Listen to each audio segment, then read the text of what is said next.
हिंद, वंदे मातरम। बहुत बहुत स्वागत है आपका टीम मिश्रा पर। तो शुरुआत करते हैं आज के वीकली करंट अफेयर सेशन की, that is 13 to 19 of October. मैं संदीप बंसल आपका स्वागत करता हूं। शुरुआत करते हैं सेशन की। सबसे पहले नेशनल न्यूज। पहली न्यूज है CDSCO ensuring medical safety and efficacy. तो यहां पर CDSCO क्या है? Central drug standard and control organisation. Central drug standards control organisation, ठीक है, ये इसका नाम है। डब्ल्यू की रिकग्निशन मिली। Has met WHO vaccine regulatory standards reinforcing India's commitment to medical safety and efficacy. तो ये बहुत इंपॉर्टेंट है, WHO की इसको रिकग्निशन मिली है। अगर हम इसकी की रिस्पॉन्सिबिलिटीज की बात करें, authority plays a vital role drug approvals में, क्लिनिकल ट्रायल्स में, ताकि इंश्योर किया जा सके safety and effectiveness of medical products. खासकर अगर आपको याद हो, कोविड के समय पर जब वैक्सीन आई तो उसके सारे ट्रायल्स नहीं किए गए थे। फिर बाद में चलकर लास्ट ईयर, अगर आपको याद हो, ये भी बातें सामने आई कि जो उसके उसके साइड इफेक्ट्स जो हैं काफी ज्यादा हैं, काफी ज्यादा लोगों को उसकी वजह से नुकसान भी हो रहा है। तो इट इज वेरी इंपॉर्टेंट कि कोई भी चीज that was an emergency case, but eventually कोई भी चीज ऐसे इंट्रोड्यूस की जाती है तो प्रॉपर ट्रायल्स के साथ की जाए। तो यहां पर CDSCO का बहुत इंपॉर्टेंट रोल हो जाता है। इसके अलावा adherence to international standard strengthens India's position as a global pharmaceutical industry. ये पॉइंट बहुत इंपॉर्टेंट है, क्योंकि इंडिया जो है, जिसको फार्मेसी ऑफ द वर्ल्ड कहा जा रहा है, वो चाहता है कि वो जो डोमिनेंस है फार्मास्यूटिकल सेक्टर की इंडिया की, वो बरकरार रहे। और दुनिया भर में जो लो कॉस्ट मेडिसिन हैं, खासकर डेवलपिंग कंट्रीज में, वो हम जो है देते रहें। So that is very important. Next आपका national commission for protection of child rights ने एक रिकमेंडेशन दी है, जिसको लेकर काफी विवाद हुआ, काफी कह लीजिए एक डिस्कशन चल रहा है। So national commission for protection of child rights ने कहा है कि पब्लिक फंडिंग बंद होनी चाहिए उन मदरसास की जिनमें जो है right to education act 2009 implement नहीं किया जा रहा। राइट टू एजुकेशन एक्ट 2009 जो है इंप्लीमेंट नहीं किया जा रहा, उनकी जो है पब्लिक फंडिंग बंद होनी चाहिए। Emphasising national commission for protection of child rights, उन्होंने रेकमेंड किया है state funding to madrasas across the country should be discontinued. इसके चेयरपर्सन है Priyank Kanoongo. Recommendations came as a part of report का नाम क्या था? Guardians of faith and oppressors of rights. कि या मतलब बेसिकली एक काइंड ऑफ डिलेमा है कि वो गार्जियन ऑफ राइट्स हैं या सीधा सीधा ऑपरेसर हैं राइट्स के, जो चाइल्ड राइट्स हैं उनके ऑपरेसर हैं।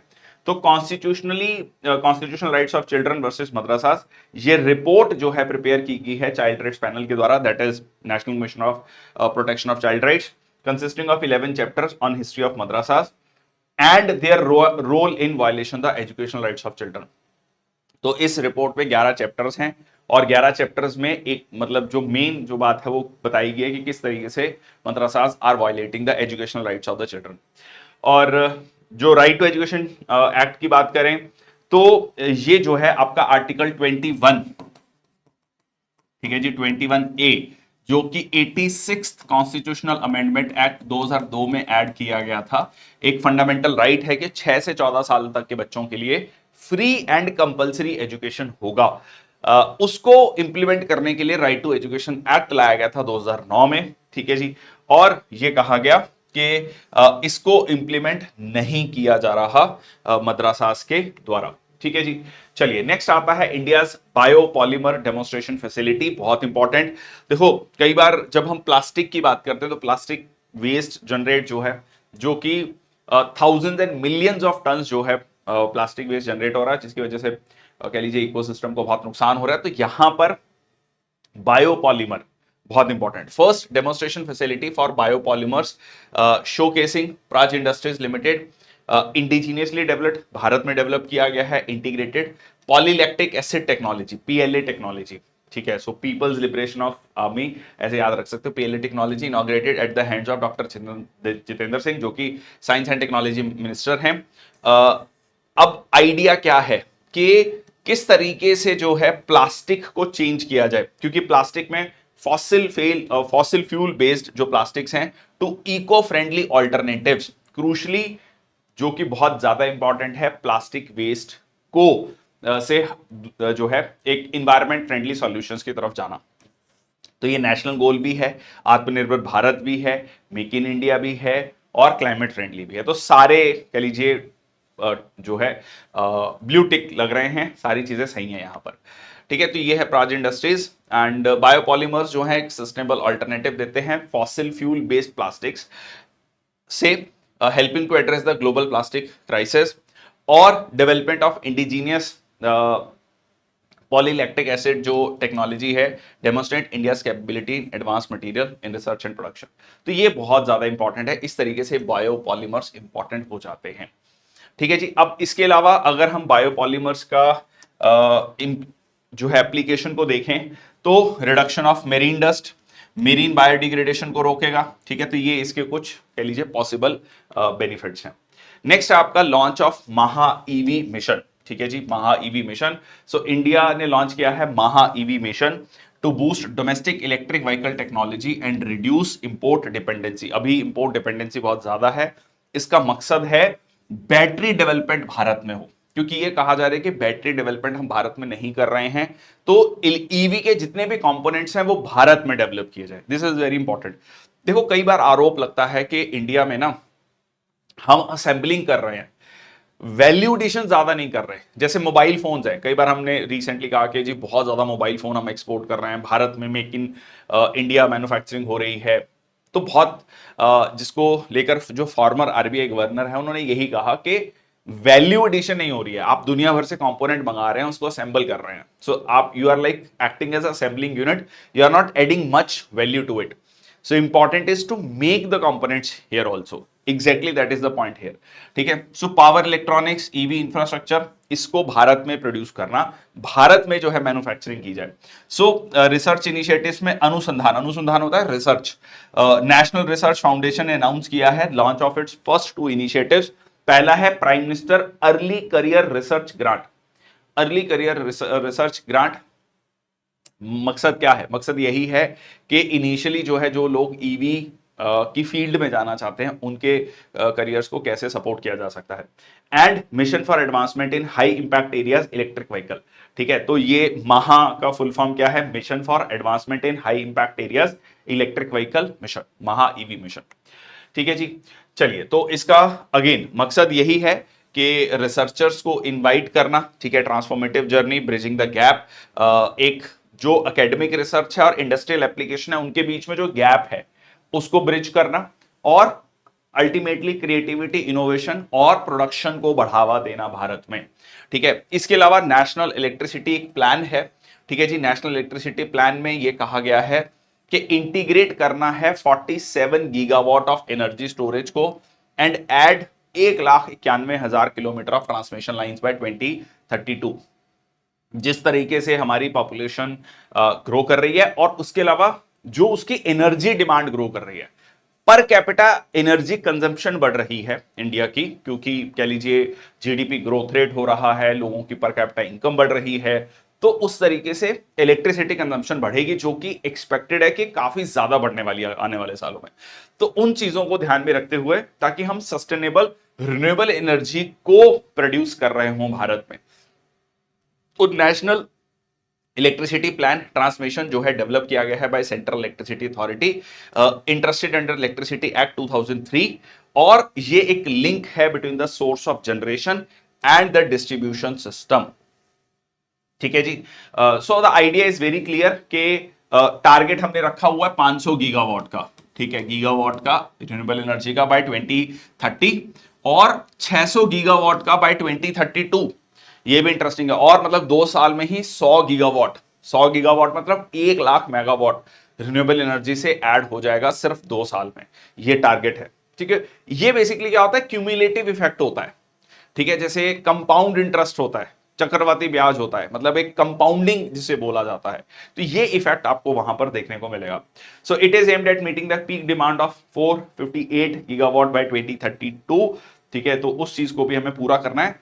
तो पहले से ही आपको प्लानिंग करनी पड़ेगी कि फ्यूचर में हमारा ये जो है मतलब पास्ट को देखते हुए हमारी क्या ग्रोथ हो सकती है कंजम्पशन की, और हमें उसको कैसे देखना है। ऐसा ना हो कि भाई 5 साल या 10 साल बाद हम सोच रहे हो कि हमारी जो हमने इंफ्रास्ट्रक्चर क्रिएट किया था वो कम रह गया है, ठीक है, हमें कॉन्टिन्यूसली उसको इंप्रूव करना पड़ेगा, ठीक है जी। तो उसमें green hydrogen, green ammonia manufacturing, cross border connections की भी बात है, ठीक है, किस तरीके से Nepal, Bhutan, Myanmar, Bangladesh, Sri Lanka and probable interconnections with Saudi Arabia and UAE के साथ भी करना है। तो ये है नेशनल इलेक्ट्रिसिटी का कैपेसिटी एक्सपेंशन। ओके, तो ये हमने डिस्कस कर लिया है। नेक्स्ट आपका kaizen, continuous improvement in east Asian companies. तो ईस्ट एशियन कंपनीज जो हैं वो लगातार जो है इस चीज पे काफी काम कर रही हैं। काइजन में इंडिया में भी इस पे काफी काम कर रहे हैं। खैर ये कोई नई फिलॉसफी नहीं है काइजन फिलॉसफी, जिसमें होता है कि हर रोज स्मॉल इंप्रूवमेंट्स आप करें, ठीक है, तो लॉन्ग टर्म में जो इंप्रूवमेंट्स होंगे वो बहुत ज्यादा होंगी। So many East Asian companies such as Samsung and Maruti utilize Kaizen approach of continuous improvement, which leads to intense work conditions and strict deadlines. Kaizen focus करता है स्मॉल और इंक्रीमेंटल प्रोसेसेस पे। ये आपके लिए भी वैलिड है कि रोज छोटा छोटा इंप्रूवमेंट करने की कोशिश करें, ठीक है, आप अपने तैयारी में, क्वेश्चंस में, पढ़ने के तरीके में, रिव्यू में, नोट्स में, ठीक है जी। So enhance efficiency, employee engagement, safety in industries like Samsung Tamil Nadu facility. जो वर्ड है काइजन जापानीज में चेंज फॉर द बेटर, ठीक है, इसका लिटरल मतलब होता है चेंज फॉर द बेटर। ये जापानीज बिजनेस फिलॉसफी है, encourages continuous improvement among the employees. तो मतलब ये अब हम क्यों चर्चा कर रहे हैं, ये चर्चा इसलिए कर रहे हैं क्योंकि इस पे काफी ज्यादा फोकस कर रहे हैं। दुनिया भर में कंपटीशन जिस तरीके से बढ़ता जा रहा है और Japanese companies and Korean companies are facing the heat, now they are started focusing more on, मतलब गोइंग बैक टू बेसिक्स। तो अपने वो बेसिक्स पे जा रहे हैं कि कैसे हम इंप्रूव कर सकते हैं, ठीक है। So know your customer, identifying your customer better, customer focus, waste elimination, employ empowerment, transparency, ये इसके कुछ मूल स्तंभ है। नेक्स्ट आपका Samarth scheme overview and objectives. So government जो है टेक्सटाइल सेक्टर ट्रेनिंग प्रोग्राम चला रहा है, हैज बीन एक्सटेंडेड टू 2026, जिसमें यह कहा गया है कि 3 लाख से ज्यादा इंडिविजुअल्स को ट्रेन किया जाएगा, focusing on job creation and upskilling, ठीक है, जॉब क्रिएशन में, अपस्किलिंग में 3 लाख से ज्यादा। टेक्सटाइल सेक्टर में ना रिसेंटली क्या हुआ है कि India despite being the much larger country, हमारी अच्छी मार्केट है और कह लीजिए टेक्नोलॉजी है, स्टिल बांग्लादेश और वियतनाम काफी अच्छा कर रहा है, ठीक है, छोटे देश हैं but still they are doing very well. तो इट इज वेरी इंपॉर्टेंट कि हम अपने टेक्सटाइल सेक्टर को इंप्रूव करें, वहां पर स्किल्स को इंप्रूव करें, टेक्नोलॉजी को इंप्रूव करें। सो नोडल मिनिस्ट्री कौन सी है? मिनिस्ट्री ऑफ टेक्सटाइल्स है। मकसद क्या है? सपोर्ट करना, इंकरेज करना इंडस्ट्री को in creating jobs in the organised textile and related sectors, ताकि जितना भी इंटायर वैल्यू चेन है, ठीक है, टेक्सटाइल्स का इंक्लूडिंग स्पिनिंग एंड वीविंग, उसमें हम कैसे एडिशन कर सकते हैं। देखो वैल्यू चेन का मतलब ये होता है कि कपास उगाने से लेकर, मान लो कॉटन है, कॉटन कपड़ा है, तो उसका कह लीजिए धागा बनेगा, फिर कपड़ा बनेगा, फिर फैशन, सारी चीजें वो भारत में होनी चाहिए, ठीक है। Nature of scheme, it is a demand driven placement oriented umbrella skilling programme. तो ये क्या है? स्किलिंग, सामर्थ बनाना किसी को भी, ठीक है, तो ये इससे रिलेटेड है आपका। और इसमें जो है टोटल कैंडिडेट्स जो अभी तक ट्रेन है 3.27 lakh, candidates employed 2.6 lakh, around 80% employ हो चुके हैं, और इसमें महिलाएं जो है 88% ट्रेंड है, which is very good. Next आपका सुप्रीम कोर्ट की रूलिंग आई है सेक्शन 6A पे, ठीक है, सेक्शन 6A पे ये थोड़ा सा डिटेल में चर्चा करेंगे क्योंकि काफी ज्यादा इंपॉर्टेंट है। अब ये सेक्शन 6A क्या है? ये असम को लेकर है। देखिए असम को लेकर है। देखिए रिसेंटली सुप्रीम कोर्ट ने अपहेल्ड किया constitutionality of 6A of citizenship act 1955। देखो अब थोड़ा सा ना हमें असम के बारे में समझना पड़ेगा कि असम में क्या हुआ। जब देश आजाद हुआ, ठीक है, 15 अगस्त 1947 को, तो वेस्ट पाकिस्तान और ईस्ट पाकिस्तान बना।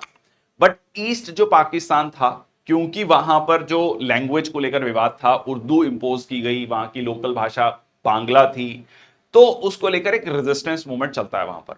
अच्छा, जो ईस्ट पाकिस्तान है, ईस्ट पाकिस्तान में जो हिंदूज हैं उनकी पॉपुलेशन काफी ठीक ठाक थी, like around 27-28% by all estimates.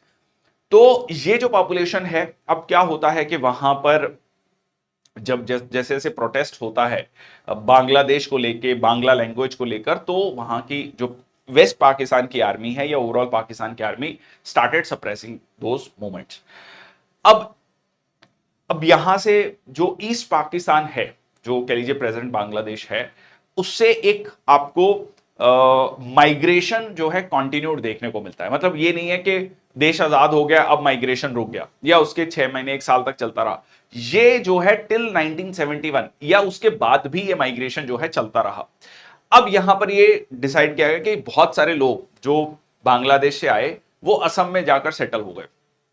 अच्छा, जब असम में सेटल हुए तो असमीज जो लोग हैं, जो स्थानीय लोग हैं, उनका ये कहना है कि बंगाली वर्सेस असमीज या कहीं ना कहीं जो बांग्लादेशी वर्सेस असमीज, के असमीज कल्चर जो है यहां पर कहीं ना कहीं माइनॉरिटी में हो रहा है।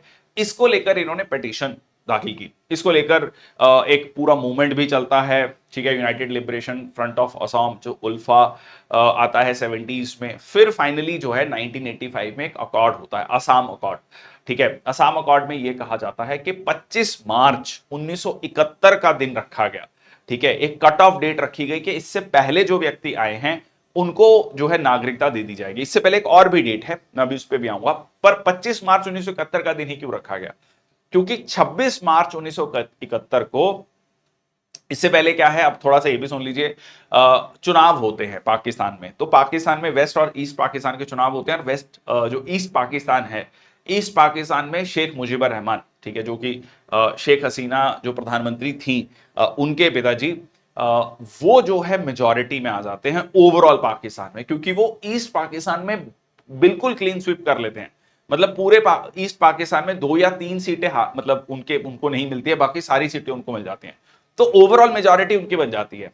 बट जुल्फिकार अली भुट्टो जो कि वेस्ट पाकिस्तान में, he is not ready to give the power to जो है शेख मुजीबर रहमान।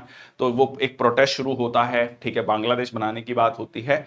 तो अब जो पाकिस्तान आर्मी है 26 मार्च 1971 को जो है वहां पर बहुत ज्यादा सप्रेशन शुरू करता है, ऑपरेशन शुरू करता है, ऑपरेशन सर्चलाइट, मैं आऊंगा उस पर भी। तो अब क्या हुआ कि बहुत सारे लोग जो हैं वहां से माइग्रेट होकर भारत आने लगे। तो ये कट ऑफ डेट रखा गया कि इससे पहले के जो लोग हैं उनको नागरिकता दी जाएगी।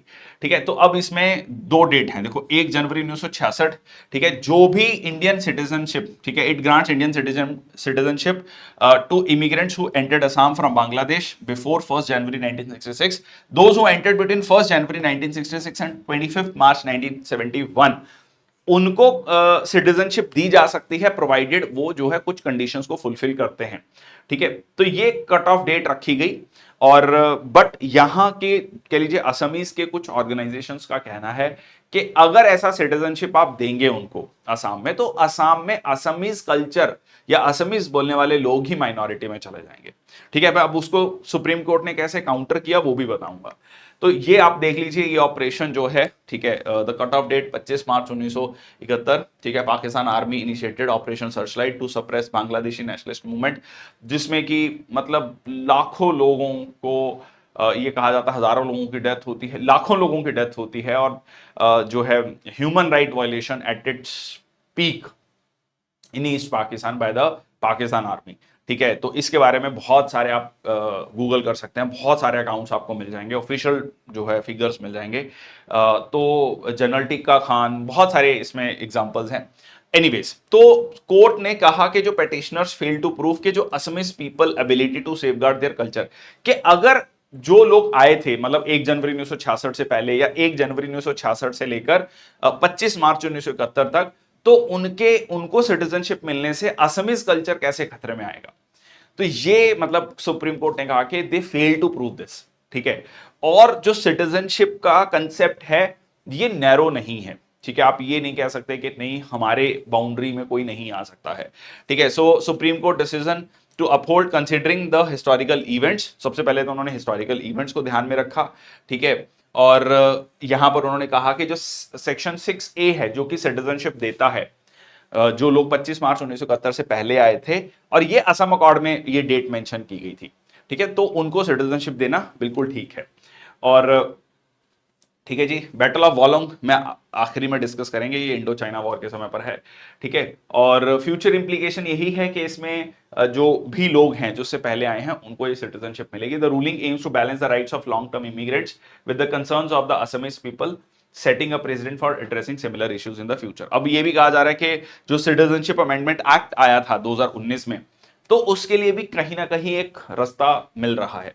ट्रेडिशनल सिंबलिज्म, अब इन्होंने ये कहा है कि जो आपका ये कहना है कि असमीज कल्चर को नुकसान होगा, ये एक बहुत नैरो कंसेप्ट है। इस तरीके से कहां तक जो है हम इसको डिफाइन करेंगे, क्योंकि बहुत सारे लोग हैं दूसरी स्टेट में जाकर सेटल डाउन हो जाते हैं, वहां पर अपना कह लीजिए गुजर बसर करते हैं, अपना काम करते हैं, अपना घर बनाते हैं। तो फिर ये India, like being a diverse country, you can not से कि यहां पर सिर्फ यही कल्चर के लोग रह सकते हैं। ठीक है, तो ये एक बैलेंस आउट करने की कोशिश की गई है। चलो आगे चलते हैं। नेक्स्ट बिग इंटरेस्टिंग है, ये जो है एक मूवी आई थी ये अंधा कानून है। ठीक है, तो अंधा कानून कई बार मतलब कहा भी, बेसिकली इसमें क्या था कि पट्टी बांधी होती थी। ठीक है, अगर आपने देखा होगा पट्टी बांधी होती थी, तो अब पट्टी हटा दी गई है। ठीक है जी, पट्टी हटा दी गई, और एक हाथ में जो है स्वॉर्ड रहती थी, अब उसकी जगह कॉन्स्टिट्यूशन की बुक है। अच्छा, अब ये पट्टी बांधने को लेकर कई बार, जैसे मैंने आपको बताया, मूवी बन गई कि ये अंधा कानून है, तो मतलब कि भाई वो देख नहीं रहा, कानून जो है पट्टी बांध के बैठा हुआ है, but it is not actually so. ये पट्टी बांधने का कंसेप्ट ये था, मतलब इसके पीछे लॉजिक ये था कि इम्पार्शियलिटी हो। ठीक है जी, so blindfold long associated with impartiality, equality before law, कि मतलब वो कहते हैं ना, वो तराजू को तोल रहे हैं कि ये बराबर है। ठीक है, ये देख नहीं रहे हैं मतलब किस में ज्यादा है किस में कम है। ठीक है, ये किसके मतलब ये किसका पक्ष है ये किसका पक्ष है इससे नहीं पता है, मतलब उस तरीके से है। एक इक्वालिटी है, बराबरी है, इम्पार्शियलिटी है, मतलब किसी का फेवर नहीं कर रहे हैं। बट जो है यहां पर अब इस पट्टी को हटा दिया गया। क्यों हटाया गया ये भी हम डिस्कस करेंगे। ठीक है, और दूसरा जो स्वॉर्ड का कंसेप्ट था, ठीक है, स्वॉर्ड का कंसेप्ट क्या था। ठीक है जी, sword previously represented authority and punishment. ठीक है, कि स्वॉर्ड जो है वो पनिशमेंट है, अगर कोई करता है तो उसको पनिशमेंट दी जाएगी अगर कोई इसमें छेड़छाड़ करने की कोशिश करता है। बट इसमें अब कॉन्स्टिट्यूशन को रखा गया है। देखो, पनिशमेंट वाला जो कंसेप्ट है ना, ज्यूरिस्प्रूडेंस में दो तीन चीजें आती हैं। ज्यूरिस्प्रूडेंस मतलब कि किस तरीके से लॉ के इंटरप्रिटेशन आप कैसे करते हैं। एक है कि भाई प्यूनिटिव जस्टिस, कि कोई अगर गलत करेगा तो उसको सजा दी जाएगी। एक है कि रिफॉर्मेटिव जस्टिस। रिफॉर्मेटिव जस्टिस होता है कि आप, crime and criminal is different. ठीक है, क्राइम और क्रिमिनल डिफरेंट हैं। आप जो है क्रिमिनल को ठीक करें, उसको रिफॉर्म करें ताकि वो दोबारा से मेन स्ट्रीम सोसाइटी का हिस्सा बन सके। ठीक है, तो यहां पर अप्रोच का डिफरेंस है। इसीलिए देखेंगे अभी कई बार जेल नहीं वर्ड यूज किया जाता, कई जगह सुधार घर यूज किया जाता है कि सुधारना। बहुत बार ऐसा भी कहा जाता है कि हाँ, सुधरता कम है व्यक्ति और ज्यादा हार्डकोर क्रिमिनल बन जाता है उस एनवायरमेंट में रह के। बट एनीवेज, ठीक है, बट द कंसेप्ट इज के यहां पर जो है सुधारना है। ठीक है, रिफॉर्मेटिव जस्टिस है। तो एग्जैक्टली यहां पर भी वही कह रहे थे, constitution signifies a shift towards more principled and balanced approach to justice. ठीक है, बैलेंस्ड अप्रोच होगा जस्टिस को लेकर। ठीक है, मतलब सिर्फ प्यूनिटिव जस्टिस नहीं है। ठीक है, so rarest of the rare cases में प्यूनिटिव जस्टिस भी हो सकता है, बट ठीक है, मोस्ट ऑफ द टाइम जो है हम रिफॉर्मेटिव जस्टिस की तरफ जा रहे हैं। ठीक है जी, तो यहां पर बहुत इंपॉर्टेंट है, departure from the colonial past has unveiled redesign version of lady justice, making a significant departure from the colonial past.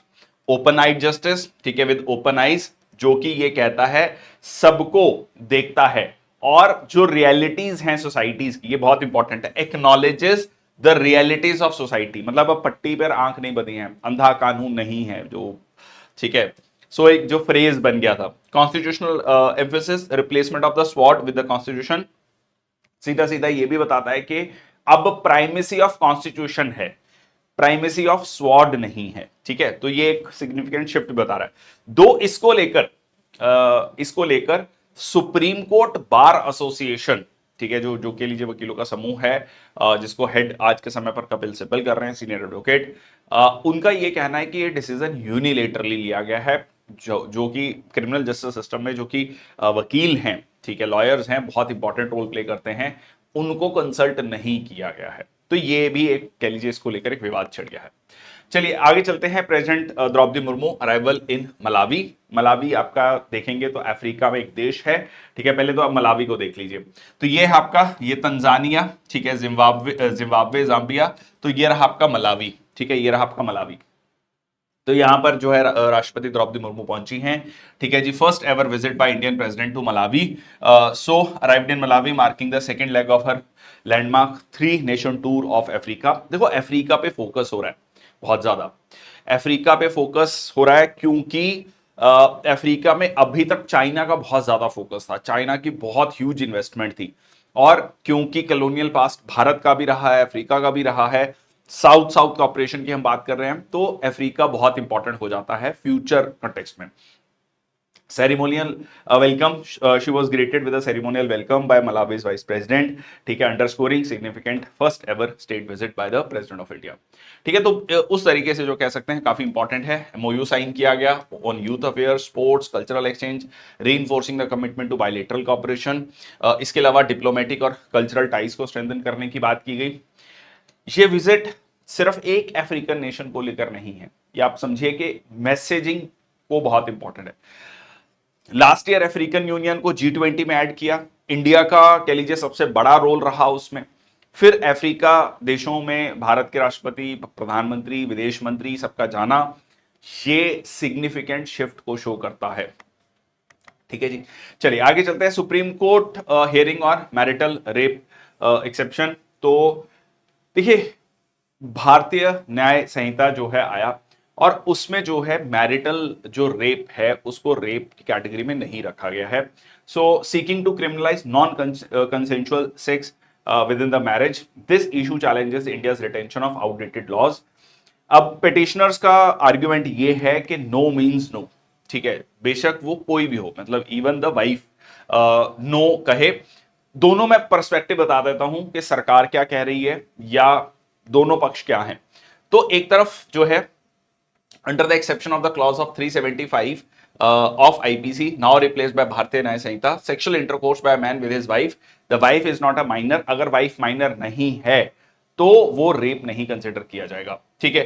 अब जो है यहां पर इसकी वैलिडिटी को चैलेंज किया गया है। सीधा सीधा ये कहा गया है कि नो मीन्स नो, मतलब जहां पर सीधा सीधा ये पेट्रियार्कल माइंडसेट को बताता है कि आप जो है हस्बैंड किसी भी तरीके से कोई अगर कंसेंशुअल सेक्स नहीं भी है, कंसेंशुअल कह लीजिए रिलेशनशिप नहीं भी है, तो भी जो है उसको रेप की कैटेगरी में नहीं रखा जाएगा।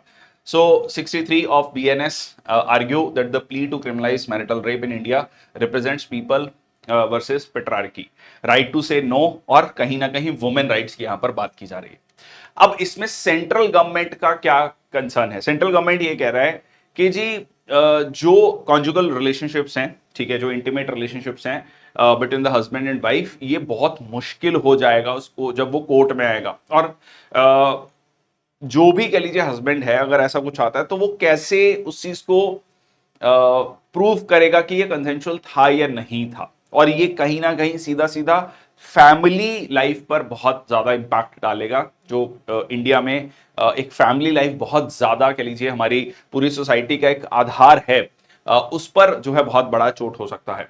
सो centre want that criminalizing marital rape could severely effect conjugal relationship, disturb the institution of marriage, providing consent. कह रहा है कि फास्ट चेंजिंग सोशल और फैमिली स्ट्रक्चर जिस तरीके से बदल रहा है, तो ये कोई मतलब इसका मिसयूज होने के चांसेस भी हैं, ठीक है, और ऑलरेडी हो भी रहा है। कई बार ऐसा देखा भी जाता है, जैसे डोमेस्टिक वायलेंस एक्ट 2005 पास किया गया, बहुत अच्छा एक्ट था, बहुत अच्छा इंटेंट था, बहुत सारी महिलाओं को उससे जो है कह लीजिए न्याय मिला, ठीक है, उनको जस्टिस मिला। बट बहुत सारे केसेस ऐसे भी आते हैं जिसमें डोमेस्टिक वायलेंस एक्ट को मिसयूज किया जाता है, ठीक है, अगेंस्ट द फैमिली, ठीक है। तो यहां पर जो हस्बैंड या उसकी फैमिली के अगेंस्ट में उसको यूज किया जा सकता है, ये जो है एक कंसर्न है। So, amended provision cannot be ruled out as it would challenging the person to prove whether the consent was present or not, क्योंकि बड़ा मुश्किल हो जाएगा कंसेंट प्रेजेंट था या नहीं इसको बताना। पोटेंशियल मिसयूज, ठीक है, ऑफ द मैंडेट प्रोविजन, जो मैंने अभी आपको बताया। तो ये 2-3 पॉइंट हैं जो कि कहे गए हैं। सुप्रीम कोर्ट की अप्रोच क्या है? 3 जज बेंच जो है यहाँ पर बिठाई गई है। बट जब मैं ये वीडियो रिकॉर्ड कर रहा हूं इसमें एक और अपडेट हो गया है कि जो chief justice of India D Y Chandrachud है, क्योंकि वो रिटायर होने वाले नवंबर में, ठीक है, 9-10 नवंबर के लगभग, तो उन्होंने ये कहा है कि अभी इस पे हियरिंग नहीं सुनी जाएगी, क्योंकि तब तक जो है कह लीजिए ये केस की हियरिंग्स कंप्लीट हो नहीं पाएंगी, और फिर जो है दोबारा से एक नए जज जो को अपॉइंट करना पड़ेगा उस बेंच में, 3 जजेस बेंच में, फिर वो दोबारा से केस सुना जाएगा। तो इससे बेटर है कि इसको होल्ड किया जाए। जो भी 3 नए चीफ जस्टिस ऑफ इंडिया बनेंगे, दैट इज जज जस्टिस संजीव खन्ना, तो उनकी अध्यक्षता में, या कह लीजिए वो 3 जज पैनल होगा, बेंच बैठेगा, वही डिसाइड करेगा, ठीक है। So seeking response, the bench sought the petitioner response to the centre's argument. अब वो ये चाहते हैं, बेंच ये चाहता है कि जो सेंटर का कह लीजिए आर्गुमेंट है कि ये पोटेंशियल इंपैक्ट होगा इसका कॉन्जुगल रिलेशनशिप पे और इंस्टीट्यूशन ऑफ मैरिज पे, तो ये जो है आप प्रूव करिए कि इसको आप कैसे काउंटर करेंगे, ठीक है, और कैसे बैलेंस करना है इंटरेस्ट को, एक इंडिविजुअल के इंटरेस्ट को और एक फैमिली एज एन इंस्टीट्यूशन को, ठीक है, इन दोनों मतलब कम्युनिटी राइट और इंडिविजुअल राइट को कैसे बैलेंस आउट किया जाए, यहां पर ये जो है सुप्रीम कोर्ट तय करेगा। नेक्स्ट आपका नीति आयोग का इंटरनेशनल मेथेनॉल सेमिनार, बहुत इंपॉर्टेंट, ठीक है। So set to host the second international methanol seminar expo, 2 दिन का इवेंट हुआ ये आपका दिल्ली में, Manekshaw centre, New Delhi. So this is the second major seminar on in the methanol economy program by NITI Aayog, और 8 साल के बाद नीति आयोग जो है ऑर्गेनाइज कर रहा है सेमिनार को, एक्सपो को, टू प्रोग्रेस बताने के लिए कि क्या क्या इसको लेकर प्रोग्रेस हुई है, क्या R&D भारत ने इसमें की है, कितनी प्रोडक्शन हुई है। अब ये मेथेनॉल इतना इंपॉर्टेंट क्यों हो गया सडनली, चलो देखते हैं। सो मेथेनॉल एक क्लीन ऑल्टरनेटिव फ्यूल है। सो ट्रांसपोर्टेशन में, so methanol serve as a clean alternate fuel for transportation, offering more environment friendly options, तो सबसे पहले क्लाइमेट फ्रेंडली है। शिपिंग के, industry can benefit from methanol as a cleaner fuel source, reducing emissions in the maritime transport, ठीक है। उसके अलावा power generation, methanol can be used in power generation, providing a cleaner alternative to traditional fossil fuels. इसके अलावा क्या करेगा, India की जो इंपोर्ट डिपेंडेंसी है ऑन द फॉसिल फ्यूल्स उसको कम करेगा। देखो ये इंडिया का बहुत ज्यादा फोकस एरिया है, तो ये बहुत ज्यादा फोकस एरिया है। इंडिया का टोटल जो एनर्जी है, जिसमें पेट्रोल, डीजल या सिंपली क्रूड ऑयल कहें, 85% क्रूड ऑयल जो है हम इंपोर्ट करते हैं, और बहुत सारा पैसा देश से बाहर जाता है। तो हम बहुत कोशिश कर रहे हैं, जैसे कि एथेनॉल ब्लेंडिंग की बात की जाती है कि 20%, 10% हम ऑलरेडी अचीव कर चुके हैं, 20% एथेनॉल ब्लेंडिंग की बात हो रही है, फिर उसके बाद मेथेनॉल प्रोडक्शन की बात हो रही है, सोलर एनर्जी, विंड एनर्जी की बात हो रही है। ये सारी चीजों का जुगत यही है, ठीक है, कि अल्टीमेटली क्या हो, अल्टीमेटली जो है एनर्जी को हम भारत में ही प्रोड्यूस करें, हमें विदेश से जो है उसको इंपोर्ट ना करना पड़े। और उससे 2-3 बेनिफिट हैं, एक तो हमारी डिपेंडेंसी कम होगी, जियोपॉलिटिकली हम इंडिपेंडेंट होंगे, हमारे पे कहीं ना कहीं हमारा एक कह लीजिए दुखती रग है, अगर मैं बहुत सिंपल भाषा में कहूं कि बहुत सारा एनर्जी डिपेंडेंसी है, तो आप बहुत ज्यादा खुल के डिसीजन नहीं ले सकते। दूसरा, हमारे जब एनर्जी कह लीजिए प्रोडक्शन हम भारत में ही करेंगे तो हमारे किसानों को, हमारी इंडस्ट्रीज को बेनिफिट होगा, ठीक है जी। चलिए, sustainable production of methanol, local production, so scaling methanol technology, इस पे फोकस किया जाए, सस्टेनेबल प्रोडक्शन पे कैसे स्केल किया जा सकता है, emphasising local production to enhance energy security, technological advancement, focus on R&D initiatives related to methanol production, application, allied technological development in the world, energy security, जो मैंने अभी आपको बताया। नेक्स्ट आपका global partnership in methanol advancements, so international collaborations भी हम कर रहे हैं, नॉलेज शेयरिंग भी कर रहे हैं, और बाकी देशों के साथ मिलकर रिसर्च भी कर रहे हैं। चलिए, नेक्स्ट आपका India's first self powered indoor air quality monitor. सो union minister doctor Jitendra Singh ने देश का पहला self powered indoor air quality monitor जो है, जिसका नाम रखा गया है पवन चित्रा, ठीक है, पवन चित्रा, ये तिरुवनंतपुरम इंटरनेशनल एयरपोर्ट में इनॉग्रेट किया। और टेक्नोलॉजी एंड ट्रेडिशन, सो ये है एक powerful fusion of technology, tradition, art, representing off grid, self powered, off grid है, सेल्फ पावर्ड है, इंडोर एयर क्वालिटी मॉनिटर, ठीक है, powered by indigenous solar cell, ठीक है, तो मकसद यही है कि एयर क्वालिटी क्या होगी उसके बारे में हमें बिल्कुल जानकारी मिलती रहे, ऑफ ग्रिड है और इंडिजीनियसली डेवलप्ड है। ठीक है जी। और इसके अलावा लोकल मटेरियल और डिजाइन को इसमें यूज किया गया। It is crafted from locally available material design to mimic the natural processes of photosynthesis. ठीक है जी। चलिए आगे चलते हैं, स्टेट न्यूज के बारे में चर्चा कर लेते हैं। पहला है Arora's nature spectacular light show, जो कि देखने को मिला है इंडिया में।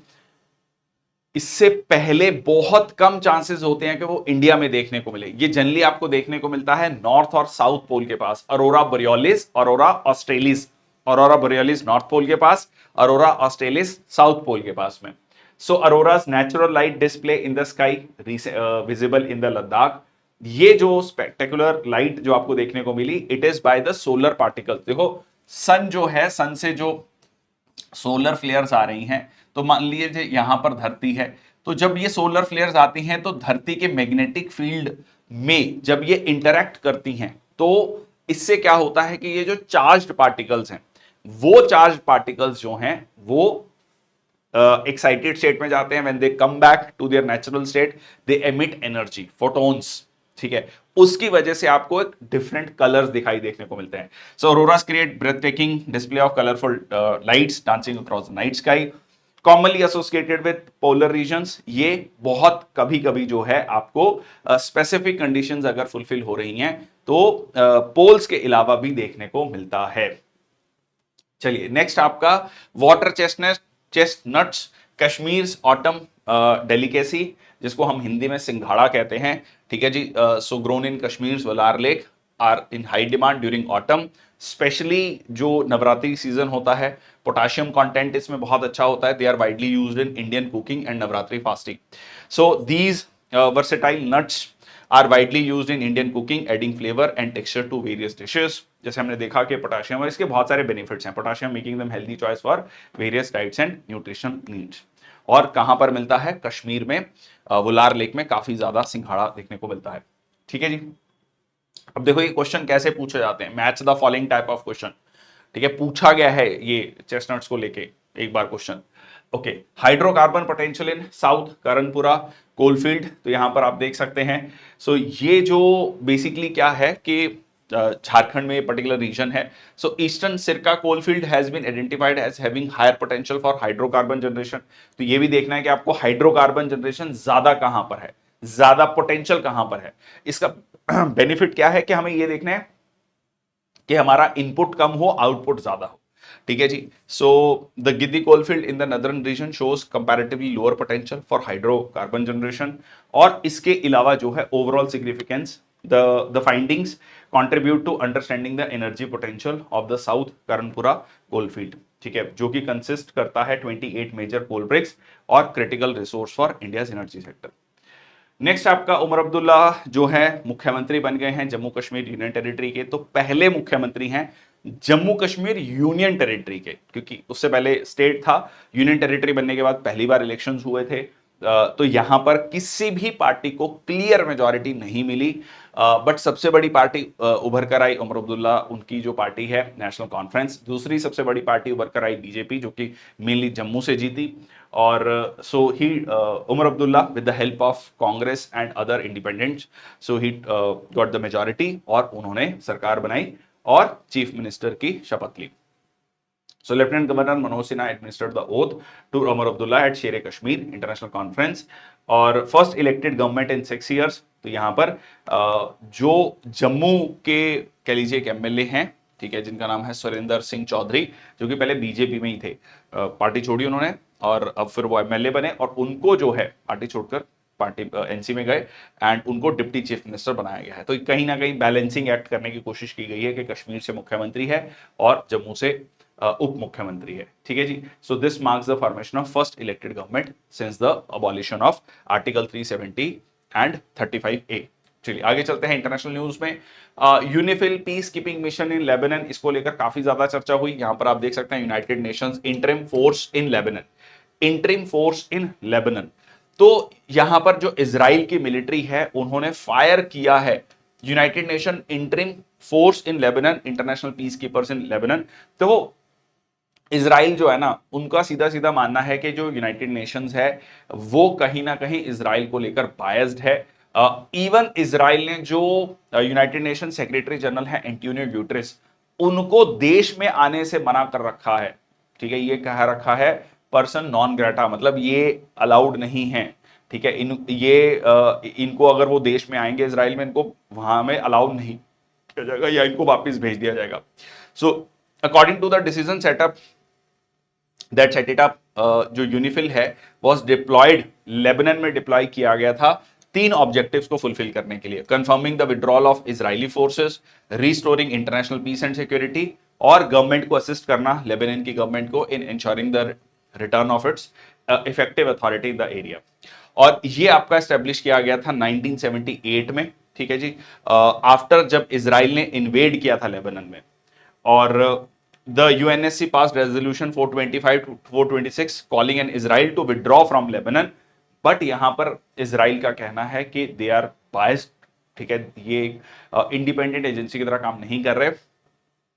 और यहां पर इजराइल के मिलिट्री ने यूनिफिल, यूनाइटेड पीस कीपर्स पर भी जो है हमला किया है। ठीक है, तो यहां पर आप देख सकते हैं इजराइल, और ये इजराइल के नॉर्थ में लेबनन। नेक्स्ट आपका Komodo dragon, endangered species at risk. So Komodo dragon, पहले तो ये आप देख लीजिए, बड़ा खतरनाक है अपने आप में। So endangered species faces threat from rising tourism. ये इंडोनेशिया के जो आइलैंड्स उनमें पाया जाता है, are being considered to protect its habitat in Indonesia Komodo national park. तो सबसे पहले तो क्वेश्चन ही बनता है Komodo dragon, Komodo national park कहां पर है? So that is in Indonesia. So tourism, habitat loss, climate change, human encroachment, ये कुछ कारण हैं। और कंजर्वेशन एफर्ट्स में वही हैबिटेट प्रोटेक्शन, टूरिज्म को रेगुलेट किया जाए, ब्रीडिंग प्रोग्राम्स हों, रिसर्च इनिशिएटिव्स हों। ठीक है जी, तो ये है कोमोडो ड्रैगन।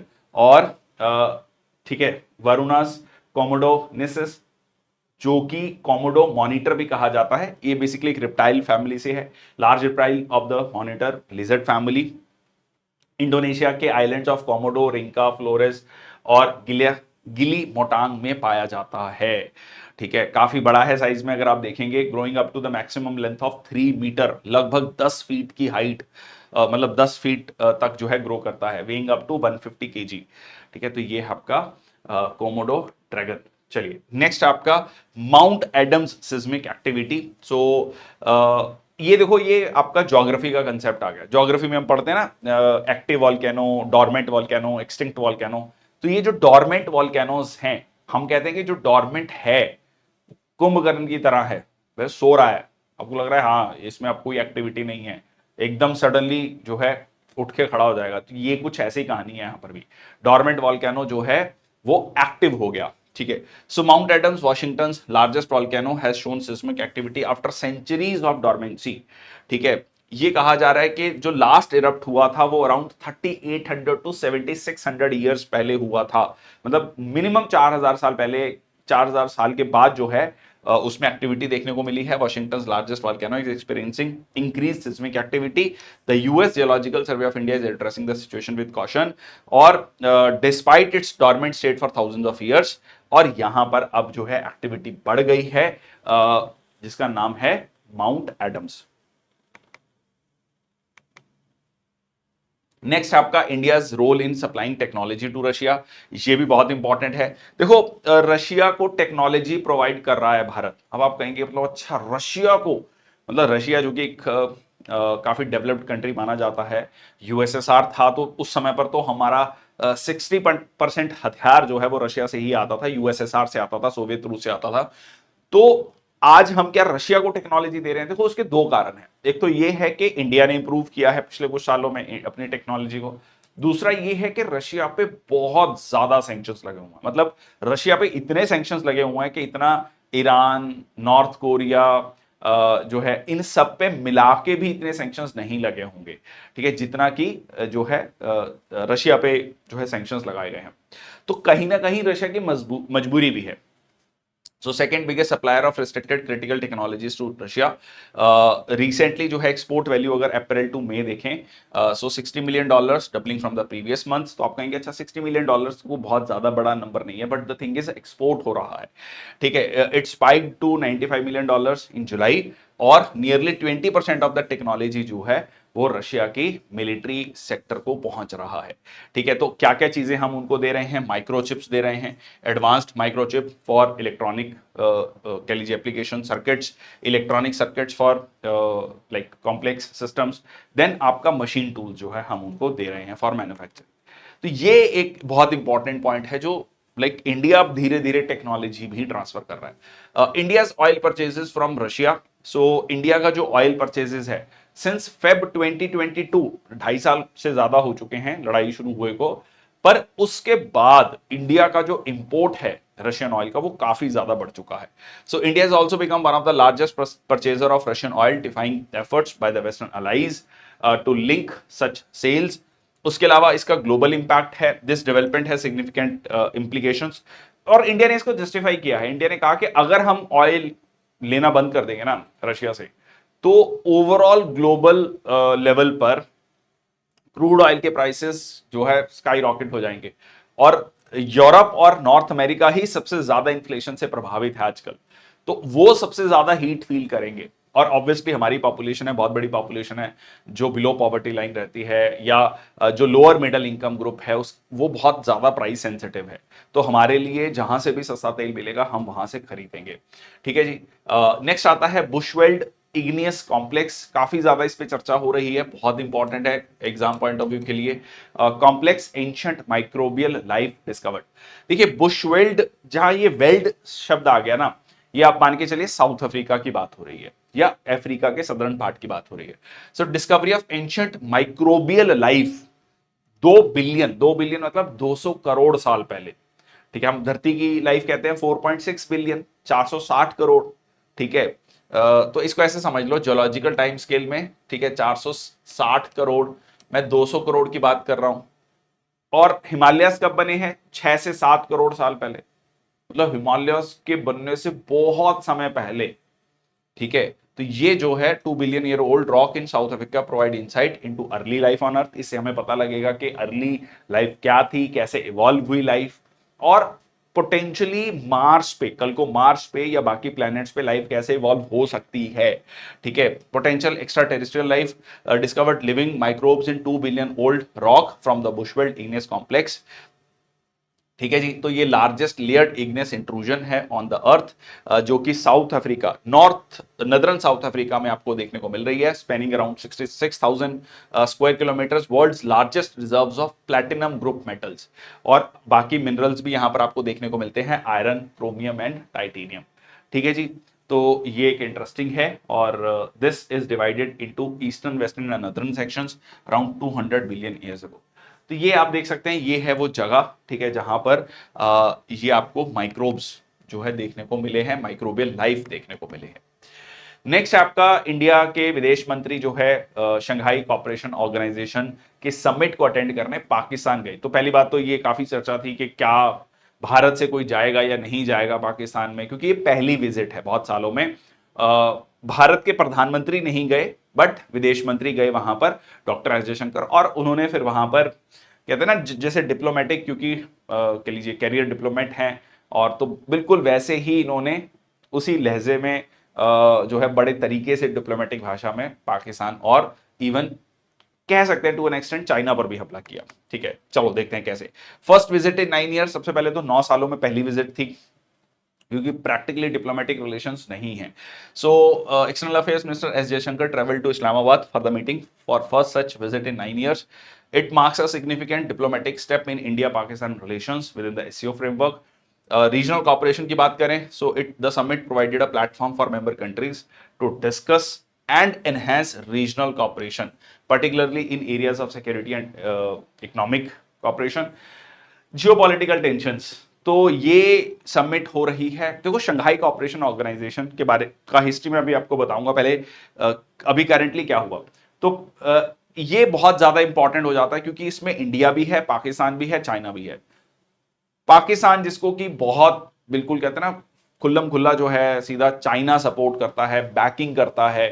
ठीक है, कहीं ना कहीं उसको यह भी कहा जाता है कि पाकिस्तान को पहले वेस्टर्न नेशंस ने इसी तरीके से, अगर मैं कहूं, पाल रखा था कि ताकि इंडिया को कहीं ना कहीं डिस्टर्ब किया जा सके, इंडिया के राइस को थोड़ा कंट्रोल किया जा सके, और वही चीज अब जो है चाइना कर रहा है।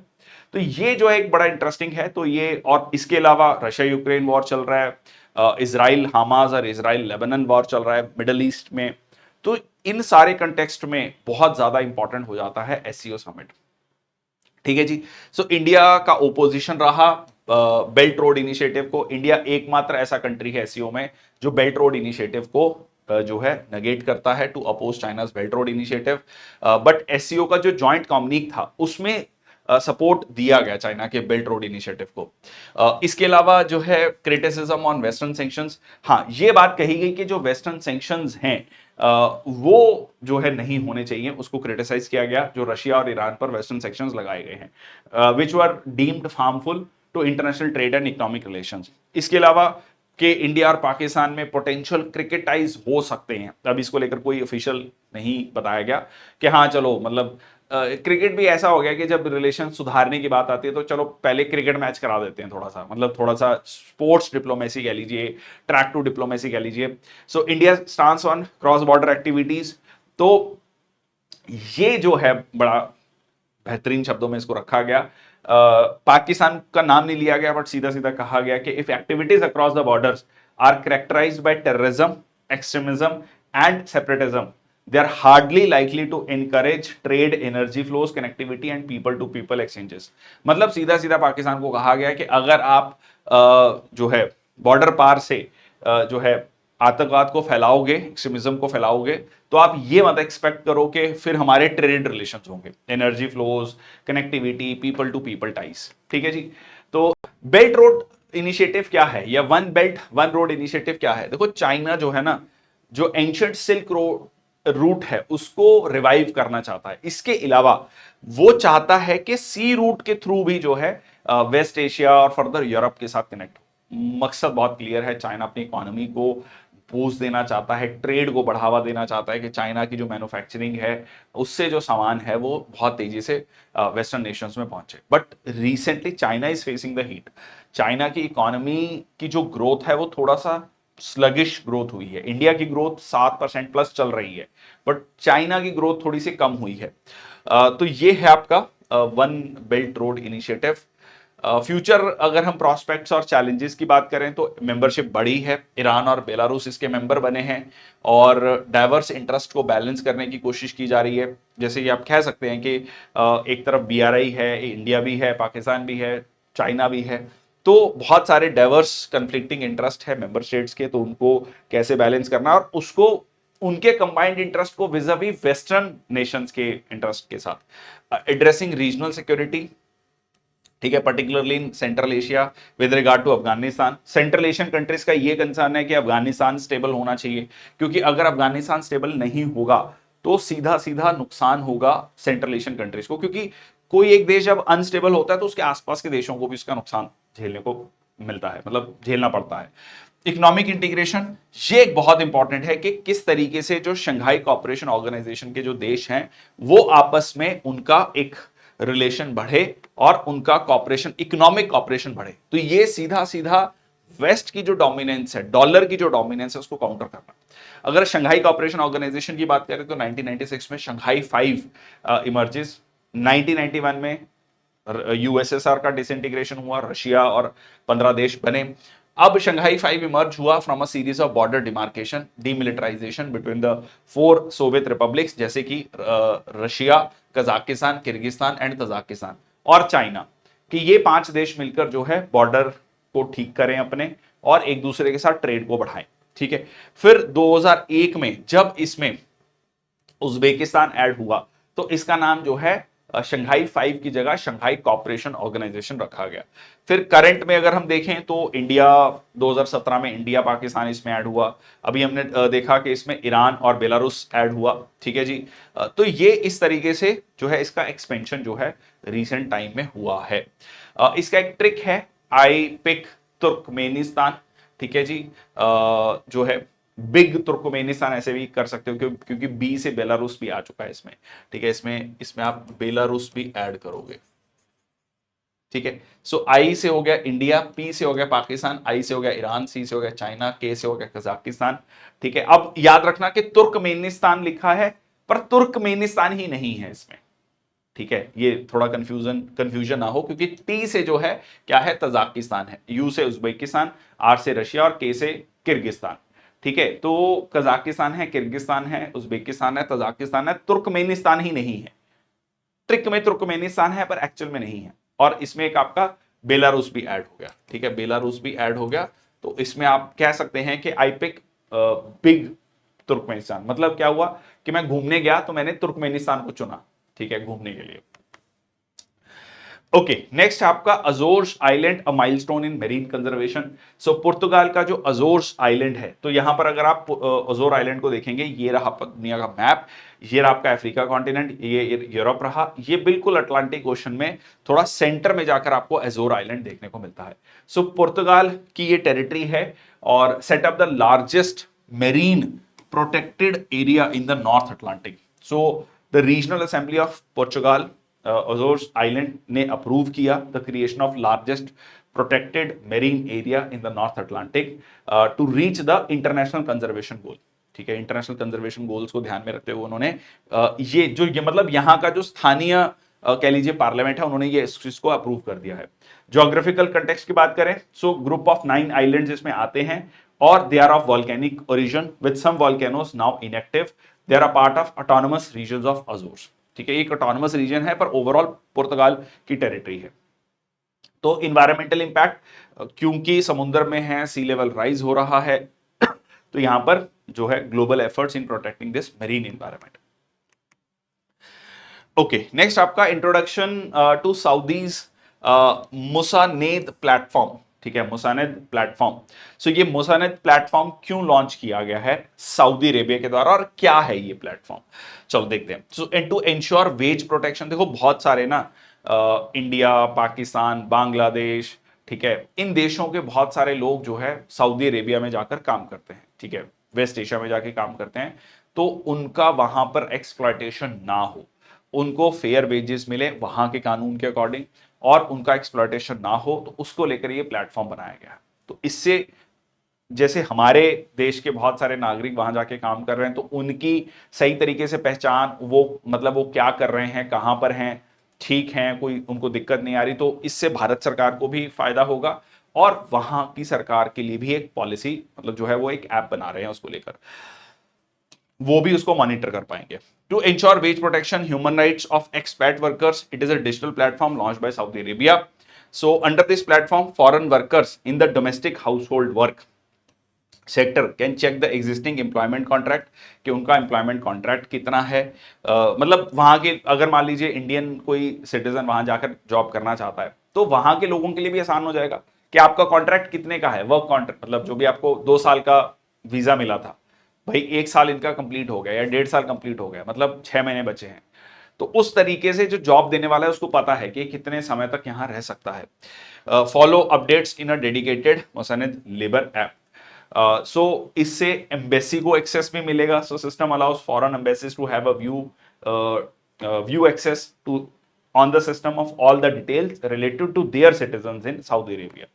ठीक है, तो यहां पर अगर आप देखेंगे Sudan, Ethiopia, Uganda, Egypt, Kenya, उसके अलावा India, Bangladesh, Pakistan, Vietnam, Philippines, Sri Lanka, इन देशों के लोग जो हैं काफी मात्रा में आपको सऊदी अरेबिया में काम करते हुए मिलते हैं। इसके अलावा इनको जो है क्या इंश्योरेंस बेनिफिट मिलने चाहिए, क्या हेल्थ बेनिफिट्स मिलने चाहिए, उसकी भी जानकारी उनको इस मुसानद प्लेटफॉर्म में मिल जाएगा।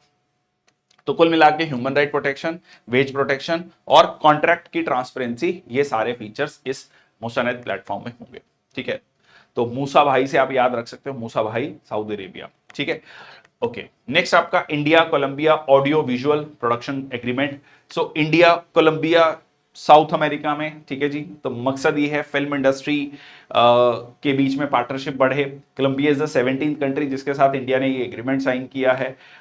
ये क्यों कर रहा है इंडिया ये साइन, ठीक है, ये इस तरीके के एग्रीमेंट्स, इसका मकसद ये है कि इंडिया को एज अ डेस्टिनेशन बनाई जा सके कि दुनिया भर के जो मूवी बनाने वाले लोग हैं, फिल्म मेकर्स हैं, वो इंडिया में आके अपनी शूटिंग करें। तो इससे क्या होगा, इससे स्थानीय लोगों को जॉब मिलेगी, काम मिलेगा, टूरिज्म बढ़ेगा। ठीक है जी। So agreement is benefit to producers from both the countries by pooling their creative, artistic, technical, financial and marketing resources for coproduction. The agreement will allow both Indian and Colombian film makers to shoot films in the other country, और it will allow film projects to qualify as domestic productions in both partner countries. ठीक है, तो ये एक बहुत important point है यहां पर।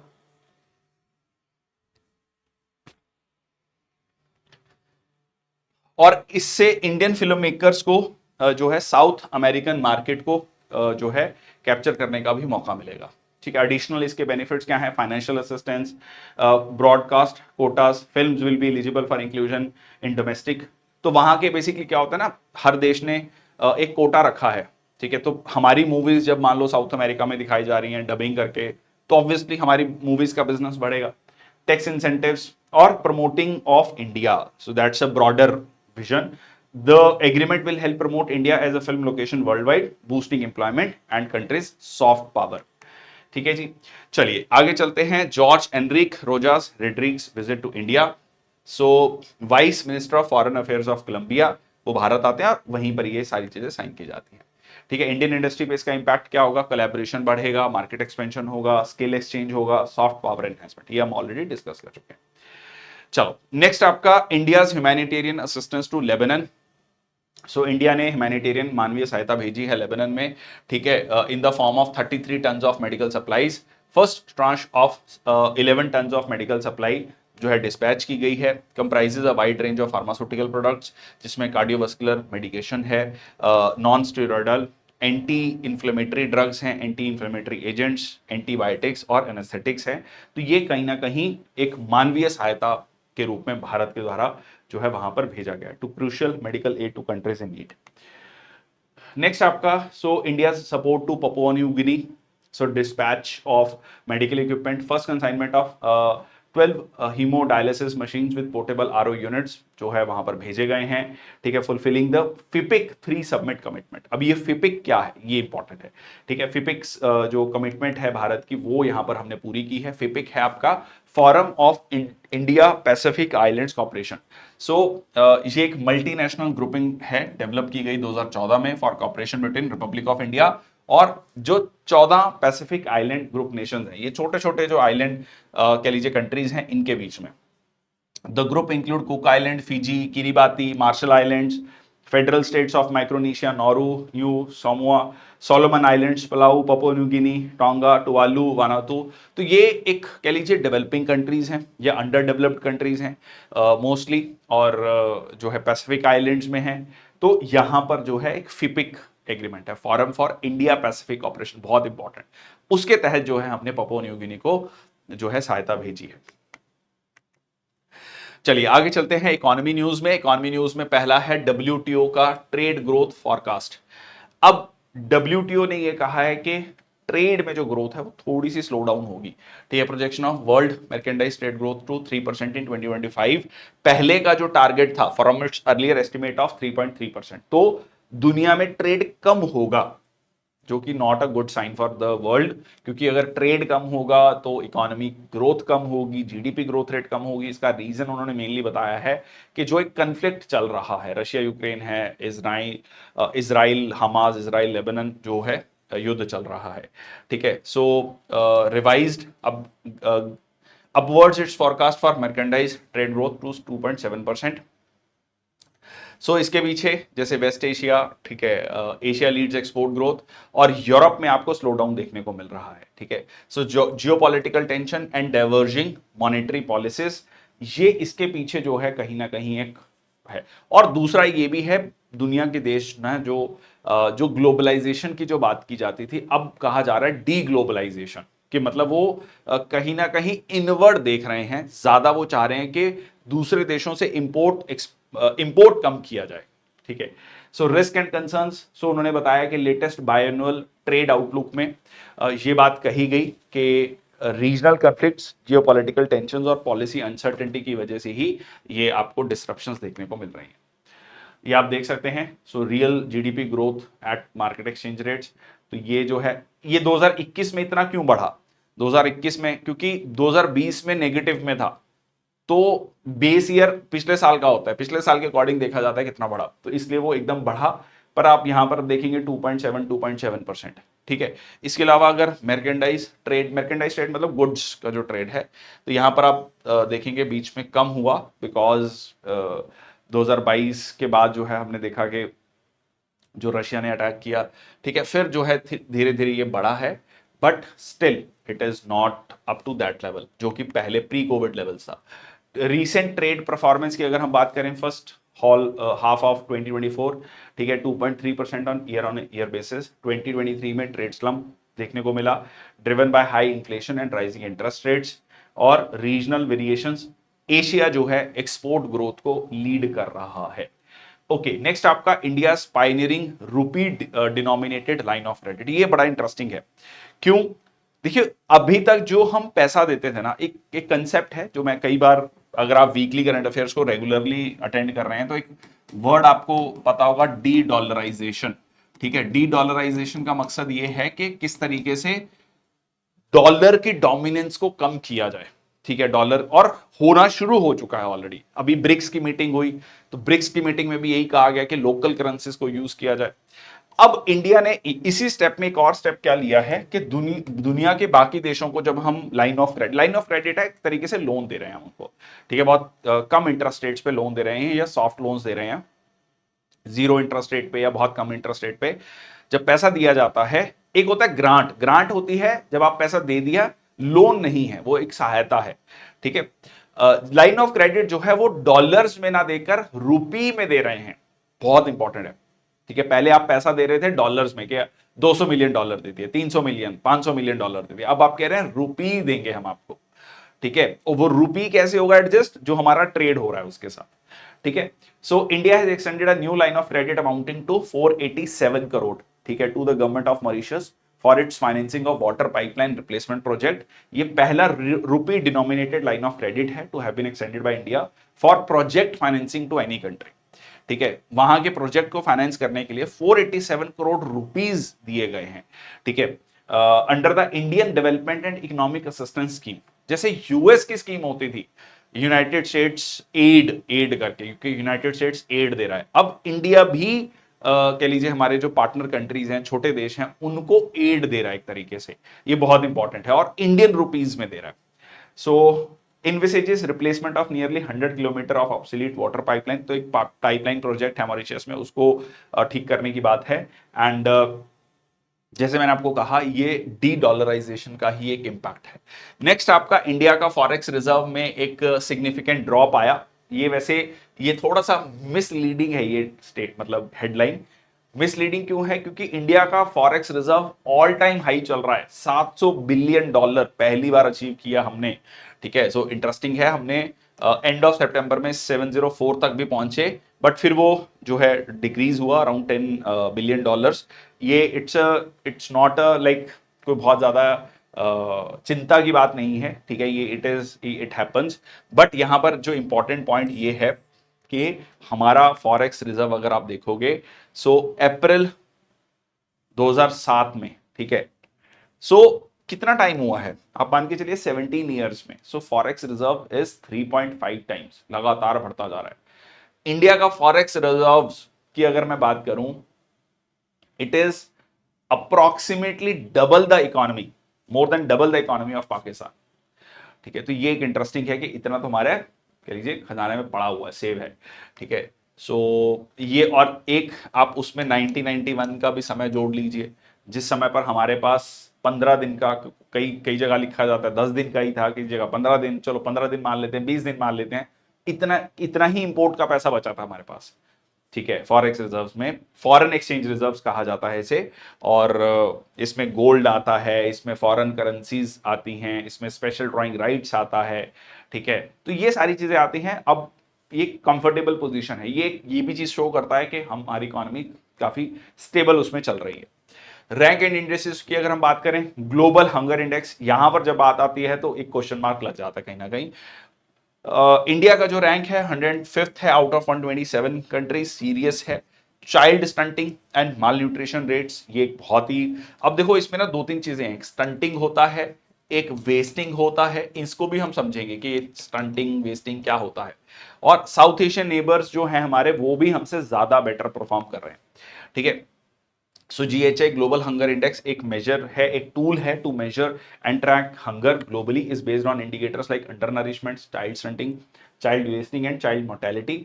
और ये जो है पब्लिश किया जाता है कंसर्न वर्ल्ड वाइड, जो कि आयरिश ह्यूमैनिटेरियन ऑर्गेनाइजेशन है। और वेल हंगर लाइफ जो है इस एक ऑर्गेनाइजेशन, उसके द्वारा इंडिया का स्टेटस ये है कि it places India into a serious hunger category. But इसको लेकर ना इंडिया का भी एक वर्ग है, कह लीजिए इंटेलिजेंसिया वर्ग है, वो ये कहता है कि इंडिया जो है ना, इंडिया को गलत लाइट में प्रेजेंट किया जाता है। इतनी सिचुएशन खराब नहीं है, मतलब जो डाटा लिया जाता है वो बहुत स्क्यूड डाटा है, सही डाटा नहीं है। ठीक है। एक एक पॉइंट ऑफ व्यू वो भी है, मैं वो भी मैंने आपको बता दिया है।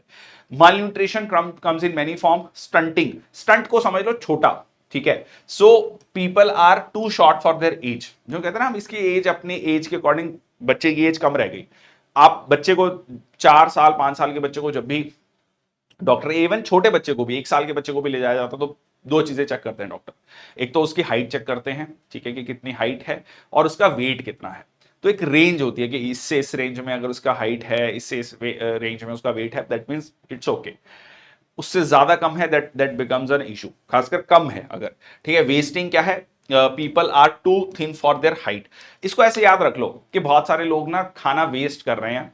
ठीक है। जिनके पास सरप्लस है, खाना वेस्ट कर रहे हैं, उसकी वजह से जिसको खाना मिलना चाहिए था उसको नहीं मिल रहा, और वो बेचारा पतला है, अपने मतलब जो उसका उसकी एज के अकॉर्डिंग उसका वेट नहीं है। ठीक है। बहुत ही ज्यादा दुबला पतला है, तो दैट इज द वेस्टिंग। ठीक है। किसी ने वेस्ट किया खाना तो इसको नहीं मिला, ऐसे समझ लो। ठीक है। और नेक्स्ट हो गया ओबेसिटी। ठीक है। People are overweight. अच्छा, वैसे ओबेसिटी और ओवरवेट भी दोनों अलग चीजें हैं। जैसे जनरली कहा जाता है कि अगर आपका बीएमआई, बॉडी मास इंडेक्स को कैलकुलेट करने के लिए कहा जाता है कि आप अपनी हाइट कैलकुलेट करें। ठीक है जी। वेट वेट इन केजी और हाइट इन सेंटीमीटर। ठीक है। इसका square,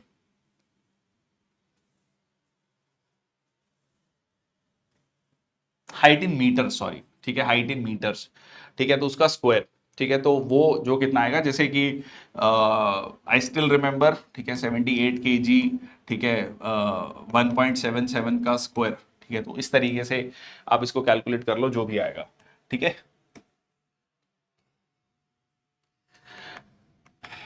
south Asian neighbours performance in global hunger index. India का रैंक आप देख सकते हैं। बांग्लादेश, नेपाल और Sri Lanka fall into the moderate category, मतलब ये भारत से बेहतर परफॉर्म कर रहे हैं। ठीक है। ग्लोबल कंटेक्स्ट की बात करें, when the world sees modest hunger reduction, South Asian neighbours perform better than India. ठीक है जी। चलिए, तो ये है आपका ओवरऑल कहानी। आगे चलते हैं डिफेंस न्यूज में। T-90 Bhishma tank India's enhanced defence. Indian army has overhauled it's T-90 Bhishma tank. अपनी फायर पावर को इंप्रूव किया है, ऑपरेशन कैपेबिलिटी को इंप्रूव किया है, speed, protection, the tanks now offer improve performance in defence. और ये जो है focused on improving the tanks fire power, making them more effective in combat situations. तो ये अपना जो T-90 भीष्म टैंक है, इसको काफी इंप्रूव किया गया है भारत के द्वारा। नेक्स्ट आपका थर्ड डिप्लॉयमेंट इन इजराइल। थर्ड क्या है? So terminal high altitude area defence. ठीक है। ये बेसिकली क्या है? एक एडवांस्ड एंटी मिसाइल सिस्टम है। इजराइल को भेजा जाएगा यूएस के द्वारा। यूएस का बहुत क्लोज अलाई है इजराइल। ठीक है जी। Continues to provide iron clad support for one of its top allies amid mounting tension with Iran. So US deployed a third missile system to Israel amid the ongoing conflict with Hezbollah, enhancing Israel's defensive capabilities against the missile threats. Third capabilities की बात करें तो ये radar को, interceptors को use करेगा to थ्वाट the, क्योंकि बहुत लेबनन क्या कर रहा है या इवन हमास क्या कर रहा है, बहुत ज्यादा एक बार में इतनी मिसाइल्स लॉन्च करता है इसराइल पे कि जो उनका आयरन डोम सिस्टम है, कई बार वो उसको डिटेक्ट नहीं कर पाता है। ठीक है। तो उसी चीज को थोड़ा और कैपेबिलिटी को एनहांस करने के लिए शॉर्ट, मीडियम और इंटरमीडिएट रेंज जो ब्लास्टिंग मिसाइल्स हैं उनको इंटरसेप्ट करेगा और उनको कह लीजिए धरती से पहले मतलब गिरने से पहले ही उसको नेस्तनाबूद कर देगा। It missile have range of 150 to 200 kilometre. System is made by US defence and aerospace manufactured Lockheed Martin. तो ये है आपका थर्ड सिस्टम जो कि भेजा जा रहा है यूएस के द्वारा टू इजराइल। ओके, नेक्स्ट आपका foundation stone laid for naval communication station in Telangana. So देश के डिफेंस मिनिस्टर राजनाथ सिंह उन्होंने फाउंडेशन स्टोन ले किया of new very low frequency station of the Indian navy at Damagundam reserve forest, ठीक है जी, पुडुर मंडल इन विक्रमाबाद तेलंगाना में, ठीक है। और ये फैसिलिटी बिल्ड की है उन्होंने 3200 करोड़ में, ठीक है, लगभग 2900 एकड़ में। ऑपरेशनल बेनिफिट क्या है, ये इंडियन नेवी की ऑपरेशनल रेडीनेस को इंप्रूव करेगा और इफेक्टिव कमांड एंड कंट्रोल को, ठीक है, चैलेंजिंग मैरीन एनवायरनमेंट। सीधा सीधा एक और कह लीजिए नेवल कम्युनिकेशन स्टेशन बना है, ठीक है। It will ensure secure and real time communication between our ships and submarines. Okay, तो ये आप देख सकते हैं पूजा करते हुए, ठीक है, और साथ में तेलंगाना के मुख्यमंत्री। Importance of the new VLF station, अगर हम इसकी न्यू स्टेशन की वेरी लो फ्रीक्वेंसी स्टेशन की बात करें तो रिलायबल सिक्योर ट्रांसमिशन होगा over long distances for the Indian navy, और इंडियन नेवी की ऑपरेशनल रेडीनेस इंप्रूव होगी, maritime security and real time coordination हो पाएगा। नेक्स्ट आपका India US agreement on MQ-9B armed UAVs, बहुत इंपॉर्टेंट है MQ-9B। देखो इसको कई बार ड्रोन्स को ना या अनमैन्ड एरियल व्हीकल्स को आरपीए भी कहा जाता है, आरपीए, रिमोटली पायलटेड एयरक्राफ्ट, ठीक है, remotely piloted aircraft. So India और यूएस ने कंक्लूड किया है $3.5 billion deal for the procurement of 31 MQ-9B armed high altitude long endurance remotely piloted aircraft system. So ये जो है एक वर्जन है, ठीक है, MQ-9 रीपर, और इसके दो मॉडल हैं, स्काई गार्जियन और सी गार्जियन, और ये बिल्ड बनाया गया है जो है जनरल एटॉमिक्स के द्वारा।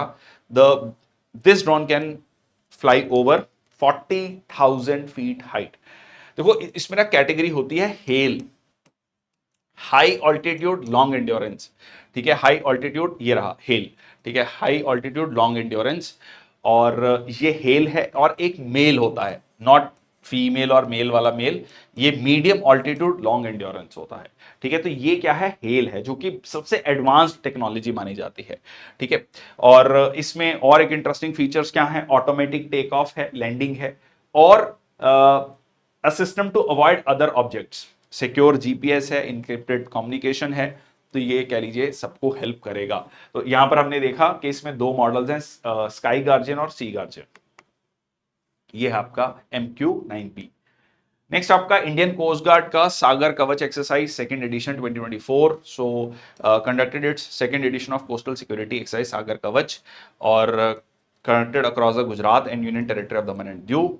और ये सागर Kavach exercise Indian coast guard के द्वारा, ठीक है, coordinated by Indian coast guard, north west regional headquarters in Gandhinagar. Next आपका personal news, so Indian coast guard की ही नए डायरेक्टर जनरल बने हैं DG Pramesh Sivamani took over as the 26 director general of Indian coast guard. इससे पहले जो डायरेक्टर जनरल थे उनका देहांत हो गया while being in the service, ठीक है, उनका जो है आकस्मिक देहांत हुआ। He is an alumnus of National Defence College New Delhi and Defence Services Staff College Wellington, और फ्लैग ऑफिसर रहे हैं, ठीक है, अपने लॉन्ग करियर में। देखिए पहले जो डीजी हुआ करते थे इंडियन कोस्ट गार्ड के, वो नेवी के ऑफिसर्स हुआ करते थे। अब जो है आपका इंडियन कोस्ट गार्ड के ऑफिसर्स ही जो है इसको हेड कर रहे हैं, ठीक है। सो ये है doctor DG Pramesh Sivamani.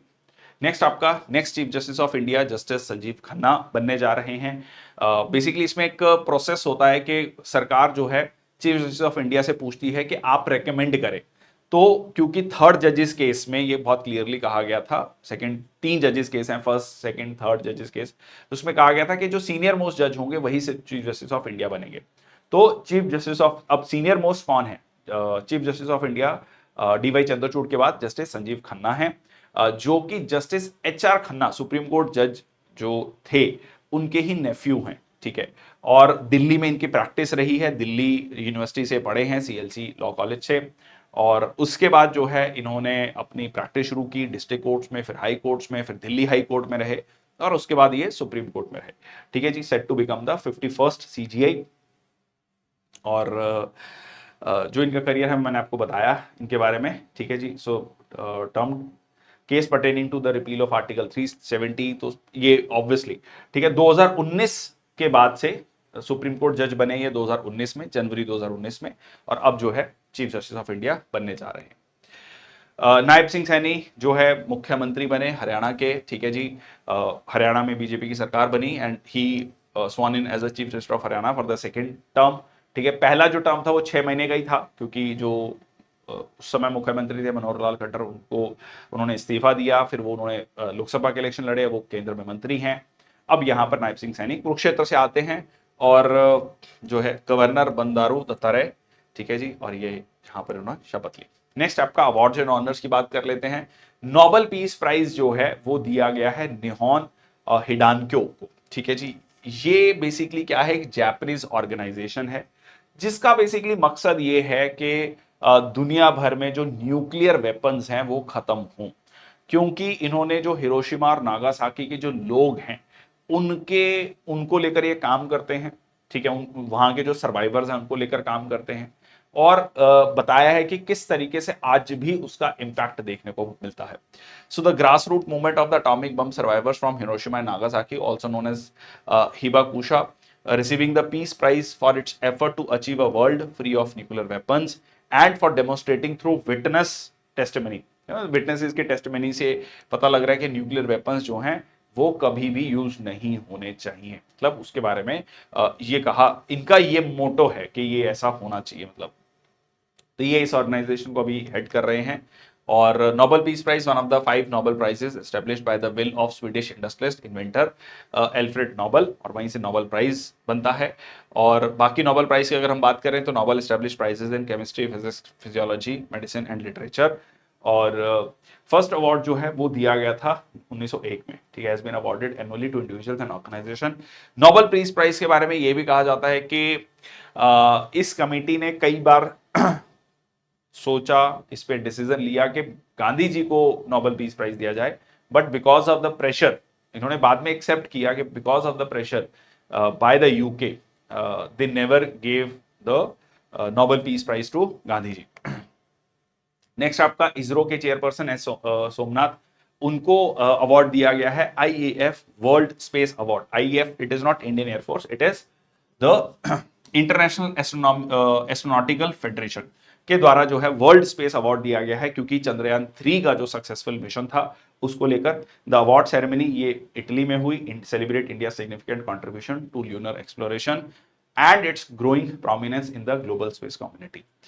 Momentous achievement, the award represents a momentous recognition of India's achievement in space exploration, highlighting the country's growing influence in the field of space research.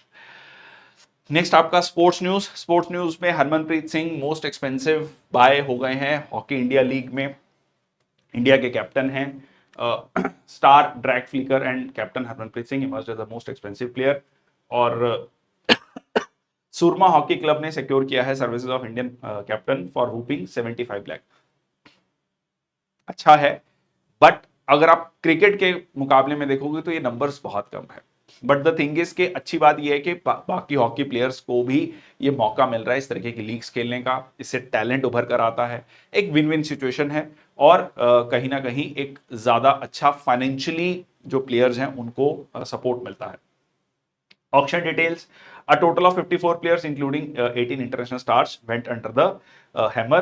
ठीक है, तो जो है 54 प्लेयर्स को सिलेक्ट किया गया यहाँ पर। नेक्स्ट आपका आईसीसी हॉल ऑफ फेम में न्यू इंडक्टिव्स ऐड किए गए हैं आईसीसी हॉल ऑफ फेम में। पहले एलिस्टर कुक, इनकी भी मैं बात करूंगा अभी, नीतू डेविड की। So England batting great Alastair Cook, बहुत सारे लोगों को पता है एलिस्टर कुक। नेक्स्ट आपका एबी डिविलियर्स, ठीक है, साउथ अफ्रीका के हैं प्लेयर, ठीक है, जिनको मिस्टर 360 कहा जाता है कि ग्राउंड में कहीं पे भी ये चौका छक्का मार सकते हैं।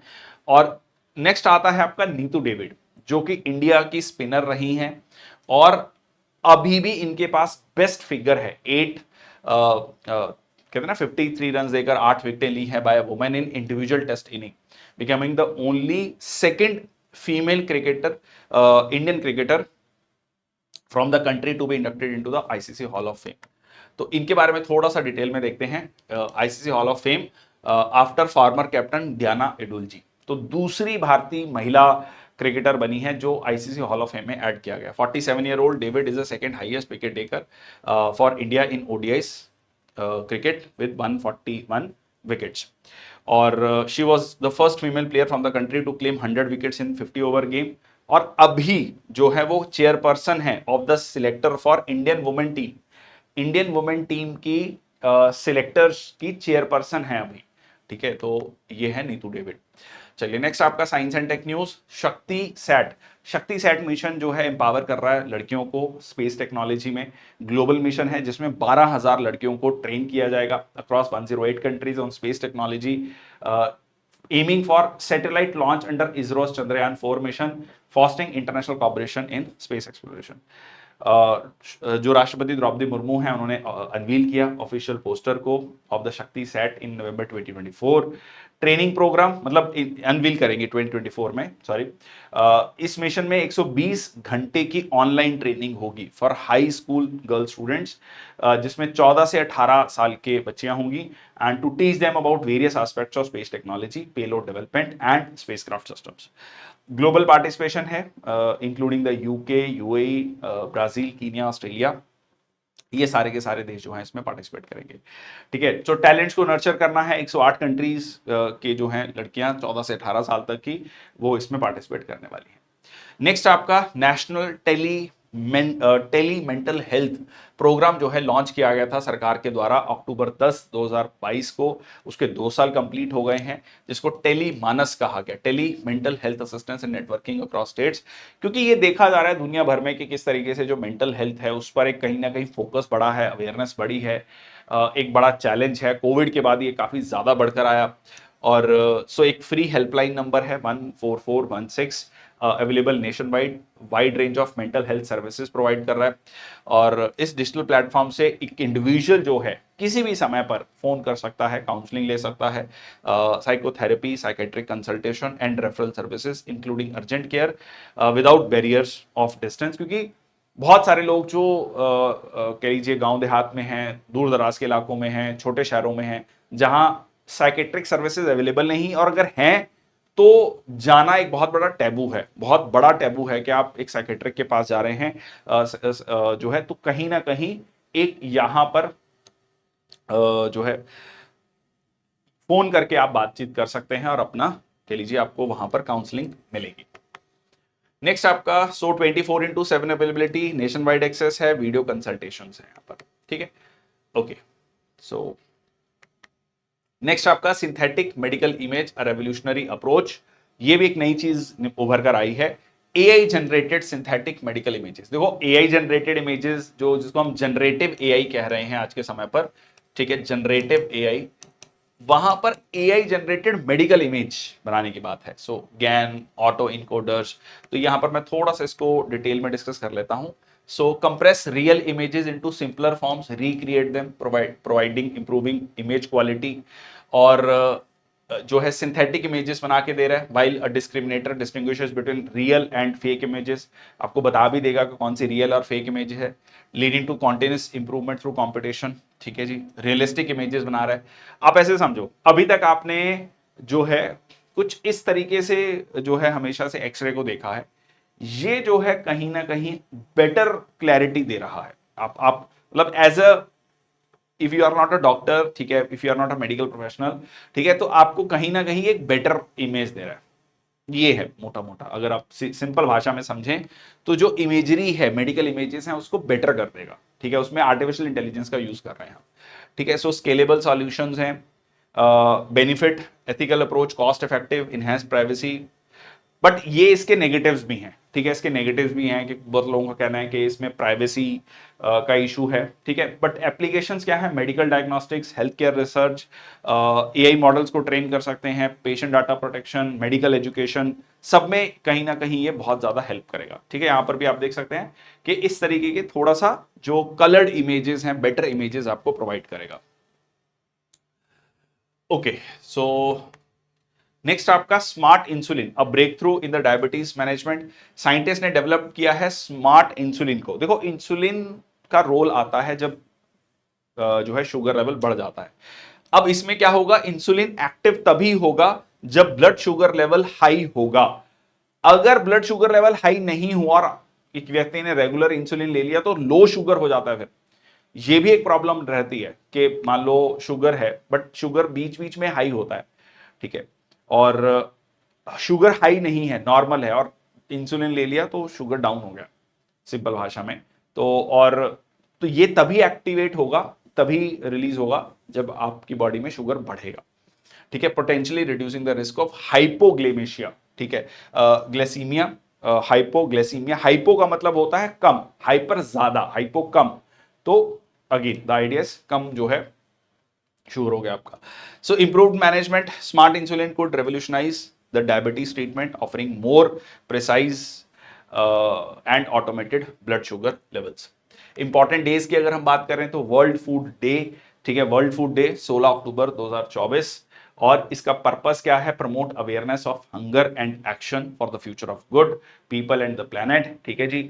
और सीधा सीधा बहुत ही सिंपल सा बात है कि 800 करोड़ लोगों में बहुत सारे लोग, करोड़ों लोग ऐसे हैं जिनको अब खाना नहीं मिल पाता है, सफिशिएंट फूड नहीं मिल पाता है। So Food and Agriculture Organization of United Nations designated 16 October as World Food Day in 1979. So this year was the focus theme क्या है, Right to Food for a Better Life and a Better Future। कि right to food, जैसे हम right की बात करते हैं, right to life, right to work, ठीक है, राइट टू क्लीन इन्वायरमेंट, वैसे राइट टू फूड, ठीक है, ये है। ओके, नेक्स्ट आपका battle of Walong, month long commemoration. देखो बैटल ऑफ वालोंग बहुत फेमस एक बैटल है 1962 वॉर में, ये बहुत इंपॉर्टेंट है। उस समय पर हुआ क्या कि वहां पर हमारे जो इंडियन ट्रूप्स हैं वो नंबर में बहुत कम थे, चाइनीज ट्रूप बहुत ज्यादा थे, बट स्टिल हमारे जो लिमिटेड इंडियन ट्रूप्स थे उन्होंने कई दिनों तक जो है चाइनीज ट्रूप्स को आगे बढ़ने नहीं दिया। इसी जो कह लीजिए अरुणाचल प्रदेश की कहानी है, और इसी जगह को जो है इस बैटल को कमेमोरेट किया जाता है, battle of Walong. So month long event होगा, 62 में वॉर हुई थी, 62nd एनिवर्सरी है battle of Walong. The battle saw Indian troop despite being outnumbered, low on resources, successfully halted the Chinese army's advance for 27 days in the challenging terrain of Kibitu, Walong और Namti tri junction, ठीक है, जिसको tigers mouth भी कहा जाता है। इसमें participants कौन थे, 11 infantry brigade, Kumaon, Sikh, Gorkha, Dogra regiment play a role in defending the area against the Chinese forces, ठीक है, 3000 से 14000 फीट। तो ये है आपका बैटल ऑफ वालोंग, ठीक है। तो 27 दिनों तक नंबर्स में काफी कम होने के बावजूद जो है चाइनीज फोर्सेस को आगे नहीं बढ़ने दिया। International day for the eradication of poverty, October 17th। सो 1987 से ये दिन बनाया जाता है कि गरीबी को खत्म करना है। On that day over 100,000 people gathered at the in Paris, जहां पर ये कहा गया कि universal declaration of human rights जो साइन किए गए थे 1948 में, to honour the victims of extreme poverty, ठीक है, वायलेंस एंड हंगर। और ये जो है इसका मकसद यही है कि अवेयरनेस क्रिएट की जाए, प्रमोट किया जाए कि सीधा सीधा जो गरीबी है उसको खत्म किया जाए। तो बहुत रिलेटेड है। देखो वर्ल्ड फूड डे की हमने बात की 16 अक्टूबर को, जब फूड मिलेगा, खाना मिलेगा सबको, तो कहीं ना कहीं एक बहुत बड़ा बेसिक कंसेप्ट है आपका रिलेटेड टू पॉवर्टी को खत्म करना, ठीक है, पॉवर्टी को खत्म करना।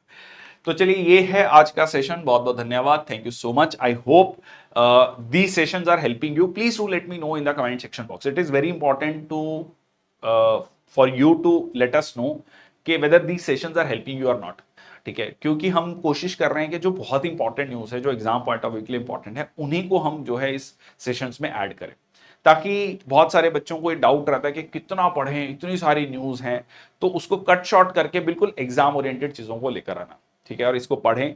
ये वीकली करंट अफेयर सेशंस हैं, फिर उसके बाद इन्हीं वीकली करंट अफेयर सेशन के बेसिस पे हम क्वेश्चंस को, मंथली करंट अफेयर क्वेश्चंस को लेकर आते हैं। That's all from my side, thank you so much. जय हिंद, वंदे मातरम। खुश रहिए, मुस्कुराते रहिए, हंसते रहिए, and yes, happy Diwali in advance. Thank you.